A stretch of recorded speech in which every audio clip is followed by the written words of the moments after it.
দাঁড়িপাল্লা বললেন আপনারা কি কি কারণে সবের বাকি হবেন। আপনাদের জন্য জান্নাত অবদার জাহান, মা বোনদের জন্য বিধবা ভাতা আছে, বয়স্ক ভাতা আছে, শিশু ভাতা আছে, মাতৃকালী ভাতা আছে, প্রতিবন্ধী ভাতা আছে। এগুলা কি আপনারা পান? এগুলো পান না। তারপরে জেলে কার্ড আছে, ওগুলো পাওয়া যায় না। আমি আপনাদের কাছে অনুরোধ করবো, তারা আসলে যা আছে সবগুলো খায় দুর্নীতি করতে করতে একদল দুর্নীতি করে শেষ, আরো তারা বিগত দিনে দুর্নীতি করেছে, আবার দুর্নীতি করার জন্য রেডি আছে।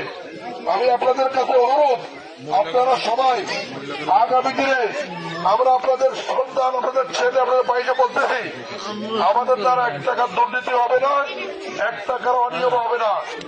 এবং আমি বলতে চাই, আপনারা যদি ইসলামের পক্ষে, কোরআনের পক্ষে দাঁড়িপাল্লা বললেন আপনারা কি কি কারণে সবের বাকি হবেন, এই দেওয়ার কারণে আপনারা আল্লাহর পক্ষে দিচ্ছেন, কোরআনের পক্ষে দিচ্ছেন।